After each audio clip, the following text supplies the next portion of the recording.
Good day, welcome to the Eysterberg channel. I'm Klaas Prinsloo coming to you from South Africa. We're discussing farm attacks and farm murders for July 2026, where the numbers are as follows.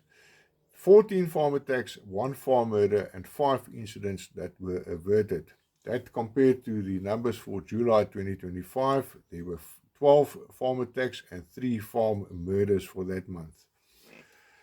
The weaponry used by the attackers ranged from sharp object trauma in 1 attack, firearms were used in 2 attacks, and blunt object trauma was suffered in 3 attacks. 1 attack, there were multiple armament that were used, and 5 attacks where the armament were not disclosed, and then 2 other attacks where there were other means other than the above mentioned. Let's have a look at the breakdown.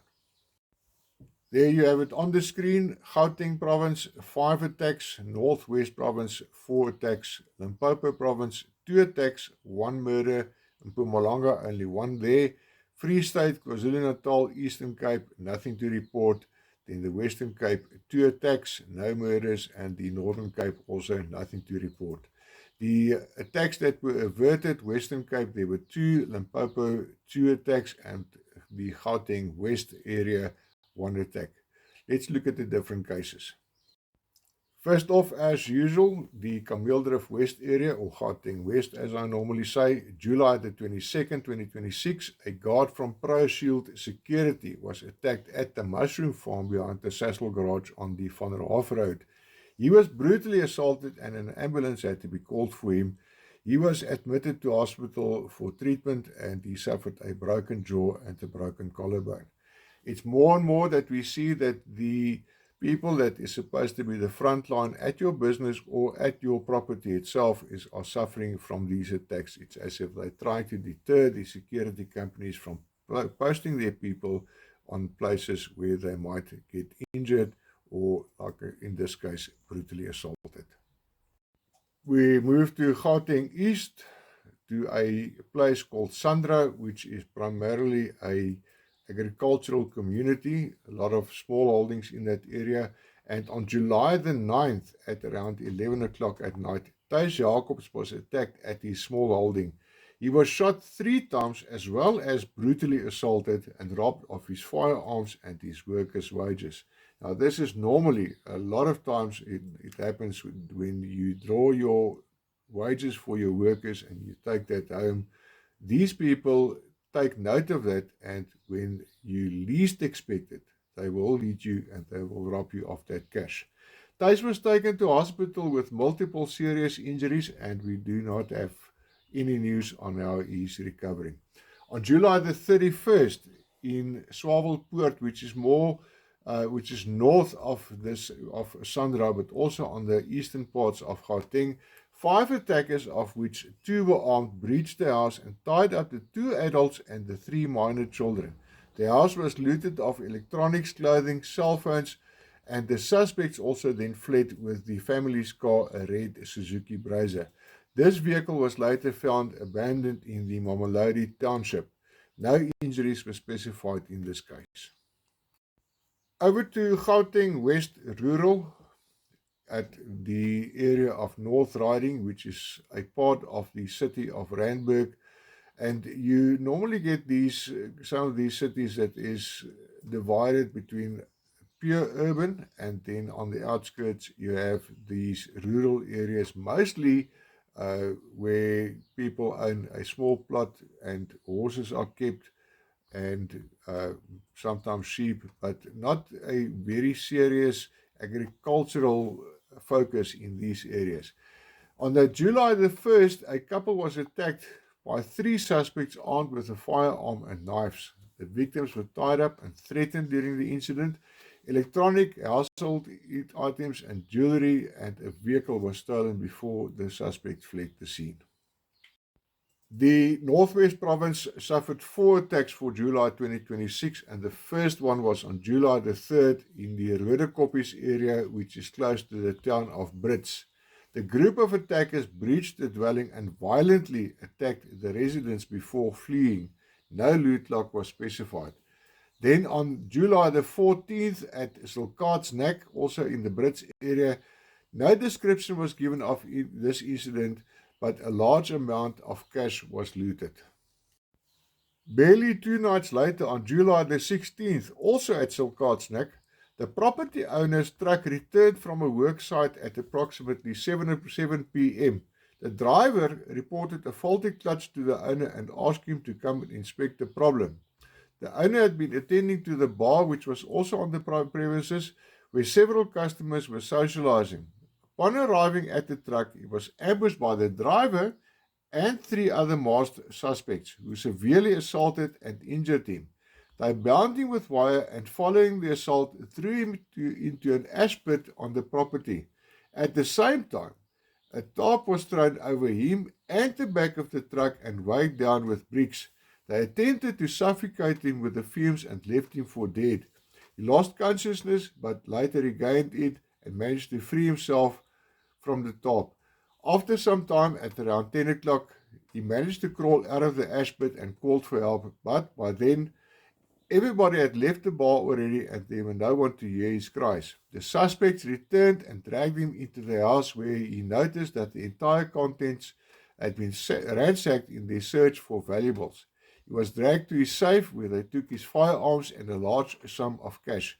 He was also forced to disclose the PIN of his bank account, and his bank accounts were emptied via ATM withdrawals.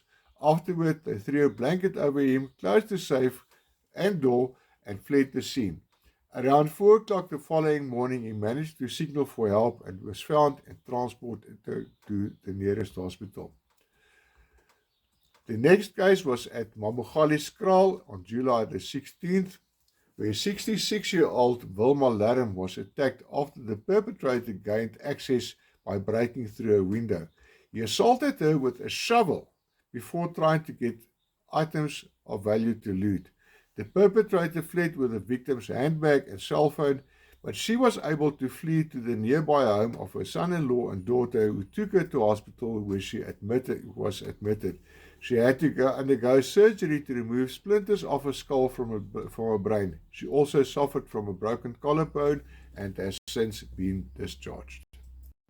The Limpopo province suffered 2 farm attacks and 1 farm murder.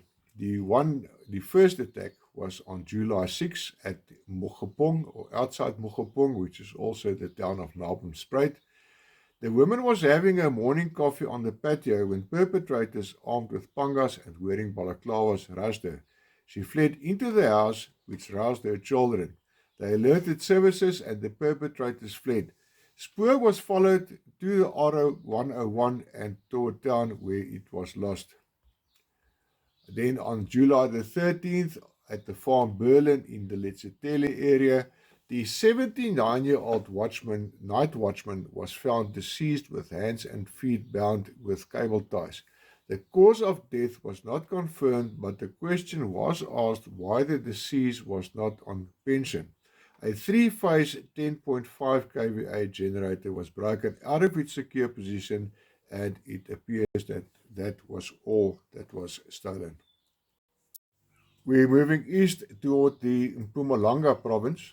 And for those abroad, Mpumalanga means where the sun comes out.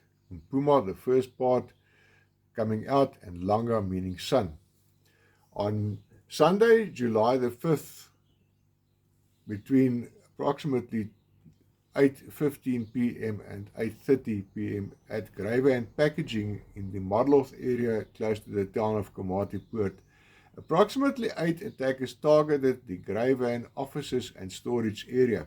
One of the guards were overpowered and seriously injured. A 9mm shot was fired, though it was unclear at that point if the guard was struck. The guard was tied up and left in the banana warehouse.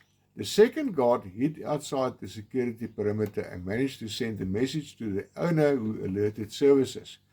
Field security and the police arrived on the scene very quickly, prompting the attackers to flee. According to the camera footage, at least 5 of the attackers were armed with firearms. The attackers appeared to be quite young as well. A 9mm shell casing and a pair of bolt cutters were found at the scene. The injured guard was transported by ambulance to the Shangwe Hospital for treatment of a gunshot wound to the head At the point of this report, it had not been determined or disclosed whether any items were missing. Western Cape, July the 7th. Mineral Springs guest farm in the Toys Kloof. Perpetrators with balaclavas and armed with crowbars breached the dwelling, bound the 3 foreign guests and demanded euros and dollars. This indicated that there was prior knowledge that foreign guests likely to be in possession of foreign currency would be visiting the lodge. The perpetrators also took their cell phones and wallets. Then on July the 25th at Neethlingshof Cellar in Flottenburg, the farm manager Hannes and his wife were outside at around 7 p.m. having a barbecue when they were attacked by 3 perpetrators wearing balaclavas. They were brutally assaulted with crowbars and the safe keys were demanded. Several firearms were taken. Both Hannes and his wife were admitted to hospital, but Hannes was in a more serious condition and he had to undergo surgery because of his injuries. It's not always easy to go into the details of attacks, but what value would this report be if I do not reiterate the violence that goes into a farm attack? The security guard that landed up in hospital, Wilma Larm, that took undergo surgery to remove splinters of her skull from her brain, Hannes. This is farm attacks and farm murders in South Africa. And it's been very brutal in the past, and it's still very brutal, though we don't always get the exact nature or photographs or any other media of what it looks like at the attack. But trust me, I've seen enough media over the past 3 years to know that it's brutal. And please, especially people abroad, believe me, we in South Africa live with this each and every day. We know what a farm attack scene looks like. We know what a murder scene looks like. We've seen enough media. But the purpose of this video is to sensitize you abroad about the severity of farm attacks and farm murders in South Africa. For August 2026, it doesn't look very good. Some of the attacks were very brutal.